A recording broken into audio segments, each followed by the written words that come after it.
Thank you and good afternoon. After Thursdays and Fridays were the busy day in football, as the Pats signed Gerard Mayo, Alabama has found their new head coach, Kellen DeBoer. Also, Caleb Williams announces that he doesn't want to be drafted by the Bears. More coaching news. It is said that the Patriots' Antonio Pierce is emerging as a leading candidate. I say good for him. He deserves the job, and he's a defensive guy, and his dream is always to be an Oakland Raiders coach, and he couldn't have a better guy to do it. The day before this, Bill Belichick and Nick Saban retired.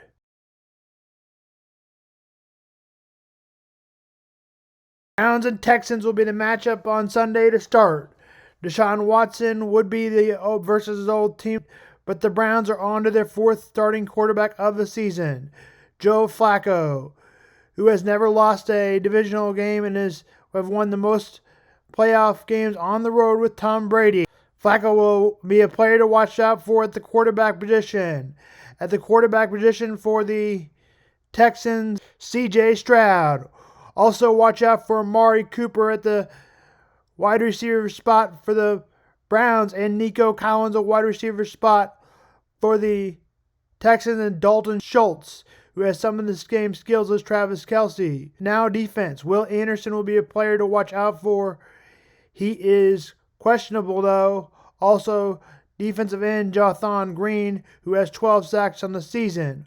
Watch out for Myles Garrett, as he has 14 sacks on the season. Between these four guys, he has the most.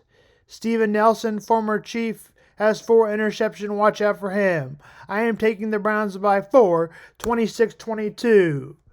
The Chiefs versus the Dolphins. And this will get into a lot more information since it's the Chiefs. The best quarterback overall in the last 6 seasons, Patrick Mahomes. Not his best season so far. His stats have faltered, but that you could blame on the drops a little bit. Those drops are led by position wide receiver Valdez Scantling and Kadarius Toney. Valdez Scantling, according to reports, will still play. Kadarius Toney is probably going to be out as he is still injured. Maybe he'll play. He could use some skills in the return team. Maybe the reverse, but that's about it. And booking his potential of dropping the ball, don't throw it to him. Also, Sky Moore has been on the IR, and I don't expect him to return. Guys should be on the field just as often and more than Melton Valdez Scantling, Travis Kelce tight end. And the best in the game at the tight end maybe has lost a little bit. Rashid Rice, McCole Hardman, and will be quick on the fast sweeps. Could run for a deep ball. I know that's not a strong suit. Justin Watson is also a player to watch out for. Travis Kelce on the tight end side, we mentioned him. That's who should play receiver for the Chiefs. Not Melton Scantling, but I'm not the Chiefs. I'm not the head coach, but I would personally take his butt off the field and get on a jet and do that if he's on the field, if I had my choice. Tyreek Hill, he will be a little hobbled. So will the second best receiver on the depth chart and the second best receiver on the depth chart of any team. Justin Waddle will be hobbled.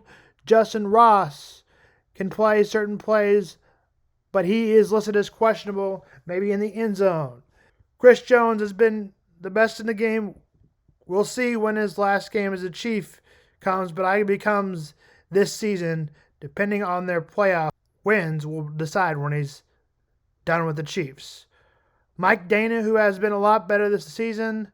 Defensive end George Karlaftis, who has had another good season for the first 2 seasons. Linebacker for the Chiefs, Nick Bolton, is healthy and back and calls the defense and is also underrated. Willie Gay, also underrated. Leo Chanel, underrated. And Drew Tranquil. Head coach Mike McDaniel sounds sure about the men's ability to go this weekend. 6 linebackers, Andrew Jekyll, Jerome Baker, Phils Bradley, Bradley Chubb, Van Berger, and Cam Gordon are on their injury reserve. The Dolphins have a lot of players on the injured reserve. Justin Houston and Bruce Irvin were signed this week to help fill in. Of course, Justin Houston is a former Chief and was one time the best player on the team. That seems to be no more.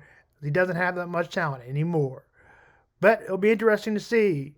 For the Chiefs at the cornerback spot, Legarius Trey McDuffie, who is the second best, gets more credit from the national media, but cornerback Trent McDuffie is also a player to watch out for. Jalen Ramsey is good to go despite limited and knee problem, but cornerback Xavier Howard has been ruled out with a foot injury. Safeties Juwan Elliott and Javon Handlin are both on the practice field, but are questionable, so we'll see about that. Saturday's game is reported to will be the coldest game in Arrowhead history. Temperatures around -10 and a feel -10 to -15 and a feel of -30. Kick is at 8, 7 Central. 24-17 is my final score. It's 26-22 by 4. The Chiefs are still number one. The Bears used to be number one. Used to. Until they started sucking. They've been sucking for a long time. So I don't know. I've been listening to that debate for the last 20 years. okay, well, I know you have personal relationships, so I won't get not technically into it. I mean, I'm not super close with them, but enough to go say hi. Yeah.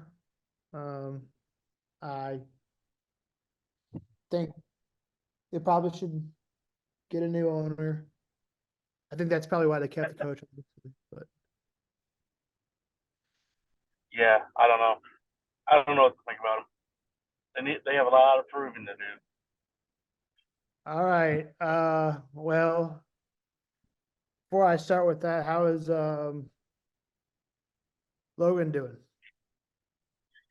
Logan was struggling early in the season and is on a 5-game winning streak now.